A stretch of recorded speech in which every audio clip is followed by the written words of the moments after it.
ఒక్కరిని వేధించే విధంగా వాళ్ళని పురుగొలిపి, అదే విధంగా గ్రౌండ్ లో అన్యాయాలని అక్రమాలని మీరు ఇష్టం వచ్చినట్లు చేయండి, నేనున్నా వెనకాల మిమ్మల్ని ఎవరు ఏం చేయరు అని చెప్పేసి వాళ్ళకి ఒక భరోసా ఇచ్చారు. వాళ్ళు కూడా కాలకేయుల ముఠ కాబట్టి పాపం మా కాలకేయుల నాయకుడు చెప్పిన మాట విని రెచ్చిపోయిన తర్వాత ఈ రోజు వీళ్ళు పాపం అర్థం చేసుకోవాల్సింది ఏంటి అంటే, గతంలో ప్రభుత్వంలో ఉన్నప్పుడే ఏదైతే న్యాయస్థానాల్ని అదే విధంగా జడ్జిలను తిట్టిన కేసులో చాలా మంది వైఎస్ఆర్సీపీ పార్టీకి సంబంధించిన నాయకులు అరెస్ట్ అయ్యారు, అదే విధంగా కార్యకర్తలు అరెస్ట్ అయ్యారు. వాళ్ళనే కాపాడలేనాడు, వీళ్ళని ఎలా కాపాడతాడు అనుకుని వీళ్ళు రెచ్చిపోయారో గత 5 ఏళ్ళుగా అర్థం కాలేదు.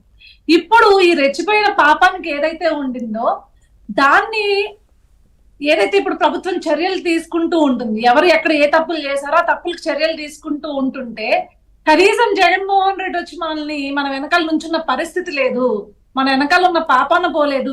కనీసం కింద స్థాయి నాయకుల దగ్గర నుంచి ఎమ్మెల్యే కంటెస్ట్ చేసిన వాళ్ళు ఎవరు కూడా మనల్ని పట్టించుకోవట్లేదు అని చెప్పేసి ఒక క్యాడర్ అంతా నిరాశ నిస్పృహలతో ఆక్రోశంతో ఆవేదనతో ఉన్నారనమాట. మీరేమో ఇవన్నీ చెప్తున్నారు, జగన్మోహన్ రెడ్డి ఏమో మరి నా బాధ ఎవరికి చెప్పుకోవాలంటున్నారు ఆయన. అదే ఇప్పుడు జగన్మోహన్ రెడ్డిని ముందుగా తన్నేది ఎవరు అంటే సొంత cadre.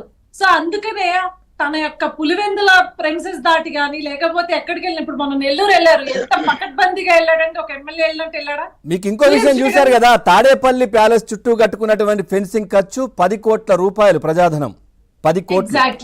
Exactly who is Jagan అండి అసలు? ఒక ఎమ్మెల్యే. ఇప్పుడు right now he's after all ఒక MLA. Okay, of course ex CM అయి ఉండొచ్చు, కానీ ఒక ఎమ్మెల్యే ఈ రోజు హెలికాప్టర్ లో వెళ్ళి పకడ్బందీగా తన చుట్టూ తను ఎవరైతే నమ్ముతారో వాళ్ళని మాత్రమే పక్కన పెట్టుకుని కనీసం ఏ కార్యకర్తల్ని కలవాల, ఏ నాయకులు వేరే ఇతర ఏ నాయకుల్ని కలవాల, ఎవరైతే తన అడుగులకు మడుగులొత్తుతారు అని అనుకుంటాడో లేకపోతే తను ఏదో కొద్దో గొప్ప చేశాడు అనుకుంటాడో ఆ నాయకుల్ని పెట్టుకుని సేఫ్ గా వాళ్ళని ఫెన్సింగ్ లో పెట్టుకుని వెళ్ళి వచ్చేసాడు. అది కూడా విత్ ఇన్ ఒక 1 hour లో మొత్తం కంప్లీట్ చేసుకున్నాడు. అంటే ఎక్కడ బయట ఉండడానికి భయపడుతున్నాడు. పెద్దయిన సత్యమూర్తి గారు చెప్పినట్లు భయస్థుడు ఫస్ట్ జగన్మోహన్ రెడ్డి, అందరికన్నా పిరికోడు.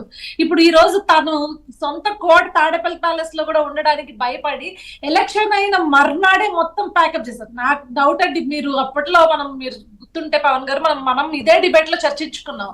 ఏదైతే తాడేపల్లి కోట నుంచి రోజుకొక వ్యాన్ వెళ్తుంది, రోజుకొక లారీలు వెళ్తున్నాయి, వేరే గేట్ నుంచి వెళ్తున్నాయి అంటే జగన్మోహన్ రెడ్డి ముందే ఓడిపోతానని తెలిసి యలహంక ప్యాలెస్ కి ముందే షిఫ్ట్ చేసేసుకున్నాడేమో, ఆ రోజు షిఫ్ట్ చేసుకున్నాడేమో. కాకపోతే పాపం సొంత క్యాడర్కి ఎవరికి చెప్పుకోలేదు. ఎలక్షన్ ముందే మొత్తం తటాబుట్టా సర్దేశాడని నాకైతే గట్టిగా నమ్మకం అండి.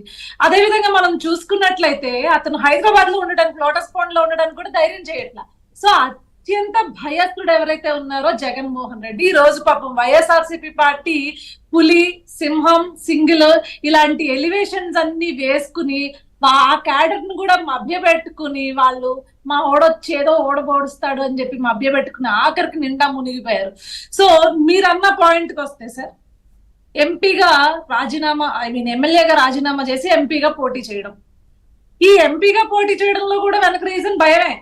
ఎందుకంటే ఎమ్మెల్యేగా ఉంటే అసెంబ్లీకి రావాలి, రాష్ట్ర ప్రజలు ఏదైతే ఇంత పర్సంటేజ్ మాకు ఓటేశారు అని చెప్పుకుంటున్నాడో వాళ్ళందరూ ఇప్పుడు నన్ను ప్రశ్నిస్తారు, ఒరే అసెంబ్లీకి వెళ్ళి కనీసం కూర్చుని మాట్లాడు, కనీసం నీ నియోజకవర్గంలోకైనా వెళ్ళి మాట్లాడు అని చెప్పేసి ఎక్కడ ప్రశ్నిస్తారు అని చెప్పి. లేకపోతే ఎమ్మెల్యేగా ఉంటే తన రాష్ట్రంలో తన బాధ్యతలు నిర్వర్తించాలి, ఒక పార్టీ ప్రెసిడెంట్ గా ఒక బాధ్యతలు ఏవైతే ఉంటాయో అవన్నీ నిర్వర్తించేందుకు కూడా ఆంధ్రాలోకి వెళ్ళాలి. ఈ గోలంతా ఎందుకు మనకి? ఎంపీగా కంటెస్ట్ చేస్తే ఇప్పుడు కడప అనేది నా సామ్రాజ్యం అని అనుకుంటాడు, ఇప్పటికే అనుకుంటున్నాడు. జగన్మోహన్ రెడ్డి యొక్క